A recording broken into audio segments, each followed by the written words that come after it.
And then finally, near the end of the arc, when Hody is being questioned by Prince Fukaboshi, he finally asks Hody, what did the humans do to you? And then it comes time for Hody to answer, and Hody just says, I just finished the Fishman Island arc in one piece. The first thing I'll need to say about it is the setting is one of my favorite settings in not only the whole show, but in anime and television in general. It is this huge bubble at the bottom of the ocean that for some reason light reaches to there. It's incredible. And all of the creatures who live there, the mermaids and the fucking starfish papag, and how there's like this underground fashion scene that's going on there, and papag really has something to do with it, and the mermaid cafe where there are mermaids who serve you, and that's really fucking cool. And then the palace and King Neptune, and the fact that King Neptune is absolutely gargantuan and his wife is about 1/50th the size of him. Who the fuck knows how that happened, and they have children. That's kind of completely different from the from the setting that I was trying to describe, but all of these fishmen and fish women living together in harmony under this beautiful, beautiful ecosystem and landscape that is under the ocean, that is so unbelievably hard to get to if you're not a fishman, and probably even if you are a fishman.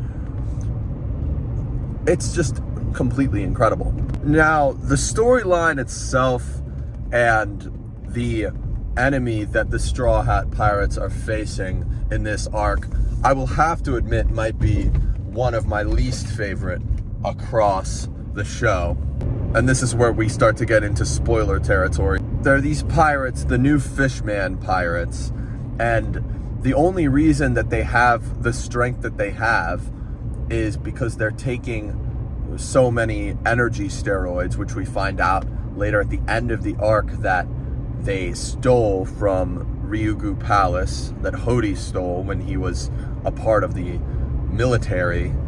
But even with the energy steroids, these guys are really not incredibly strong. Like they don't give much of a challenge to the Straw Hat Pirates at all. I mean, it isn't really much of one. The main challenge that they faced was the Noah, the huge pirate ship, falling toward the bubble, which was not even Hody, it was this guy named Vanderdecken. And that had nothing, I mean, that wasn't really due to the strength of either of the enemies. It was just this situation, this circumstance that they had to overcome.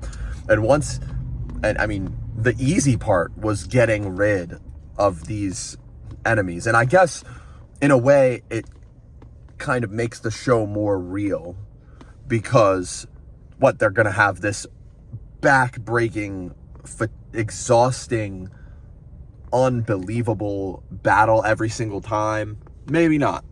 I mean, and maybe it makes sense to sort of surprise us with what arcs are difficult and which arcs are not, enemy-wise. But there's something really interesting about the Fishman Pirates, and it might be my favorite part of this entire arc.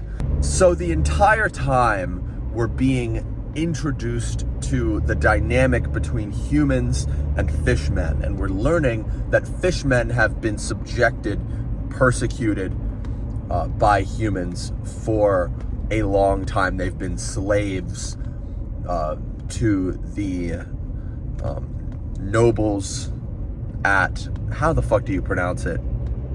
I don't know. To the celestial dragons. They've been slaves to them.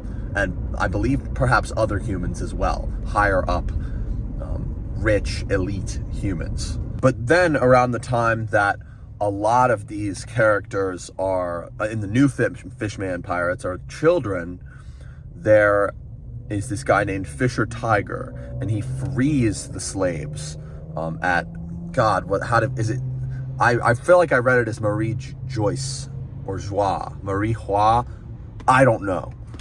But Fisher Tiger frees the slaves from that place, from the celestial dragons, and turns himself into a world-renowned criminal. I might have already mentioned this, but he is a fishman. He comes back to Fishman Island. He goes to Ryugu Palace, and he admits to the queen at the time that he has seen absolute horrors.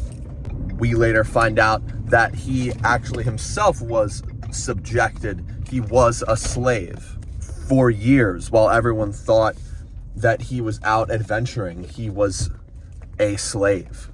So the fishmen kind of hate the humans. And most of the fishmen who hate humans have a pretty damn good reason. You know, they have something that happened to them. Pretty much most of it is slavery. Another reason was human pirates invading Fishman Island until Whitebeard stepped in. There were human pirates just ravaging the island. But there was this queen named Queen Otohime. She's the really small, fucking tiny-ass queen that I was talking about. And her husband was about 50 times larger than she is. And so they have children, and how the fuck did that happen? But regardless, she wants to make peace with the humans. She wants to put the past behind everyone and bring Fishman Island to the surface. And she is working tirelessly to get signatures for the petition to merge the island with the rest of humanity. Now, I don't know, if I was a fish and I had this dope-ass fucking island all to myself in the bottom of the fucking ocean, I don't know, that's kind of cool. I don't know why I would want to get rid of that. So I maybe wouldn't sign that petition if she literally meant bring Fishman Island to the surface, because, bro, I don't want to bring it to the surface. It's fucking the only island that exists on the bottom of the ocean. That's dope as fuck. But that is an aside. While she is trying to do this,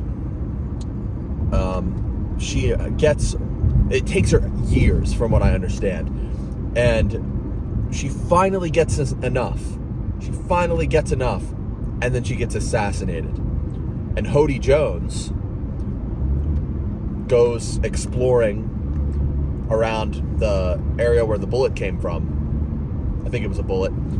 And he holds up to all of the people a human who assassinated her. And so not long after, Hody Jones forms the new Fishman Pirates, and he becomes the absolute cruelest, most fervent hater of humanity. He hates humans, hates them.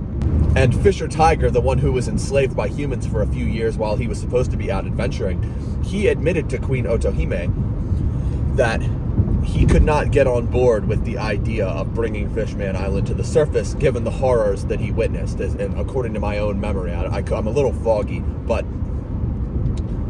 so you got to think, Hody Jones hates humans more than anyone. What happened to him? What happened to him? And the rest of the new Fishman Pirates. These are all fishmen who hate humans so much that they want to kill other fishmen who support humans. This is how much they hate these motherfuckers. And then finally, near the end of the arc, when Hody is being questioned, I believe it's by Prince Fukuboshi, who is the son of the queen who was killed, he finally asks Hody, what did the humans do to you?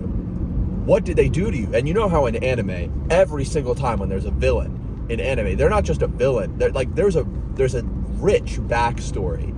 There is something horrible that happened to them. And then it comes time for Hody to answer, and Hody just says, the humans did nothing to me.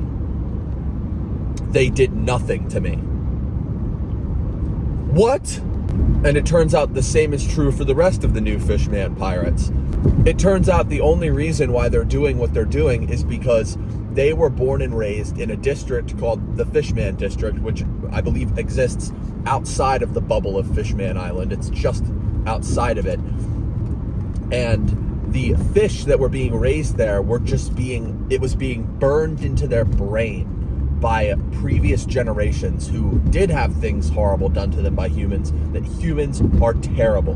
From the moment that they were born, pretty much, they're having it burned into their brain that humans are bad, that humans are terrible. And granted, they were doing terrible things to these fishmen. They had done nothing wrong to Hody or any of his friends. So the new fishman pirates were not evil villains because of something horrible that happened to them or to Hody in their past. Nothing happened to them. They were just vessels for the hatred that already existed.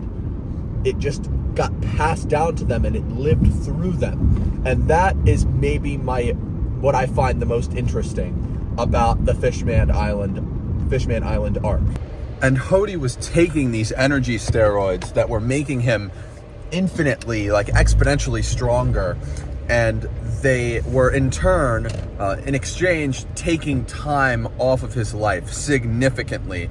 By the time that the arc was over, he and the rest of his crew were old-ass men, geezer-ass old men at their deathbed, basically. Hody hated humans so much, having done nothing to him, that he was willing to die in order to cause more pain to them. And perhaps the reason why I find Hody and his crew so unsettling is that it is possibly the type of villain that mirrors humanity's worst villains the most. A lot of human prejudice exists for almost no reason in a lot of human beings. They just grow up around people who hate a specific group for a very small reason, and you just adopt that belief in order to fit in with the people around you and to have them accept you. I've been in situations myself where if I were not to respond to a person in a hateful way toward another group, I would not have been accepted by them. The social interaction would have gone weirdly. So I just end up not saying anything or trying to push back in a peaceful way. And I forgot to mention, it turns out that Hody Jones was the one who assassinated Queen Otohime. And he blamed it on the humans because he was getting fed up that humans and fishmen were beginning to live together in some sort of harmony. He didn't like that. Even if it meant good for fishmen as a whole, he didn't like it. He decided to assassinate his own kind. One of the very things that he hated humans for doing, he decided to do himself. Because it's burned into his brain. It's nuts, dude.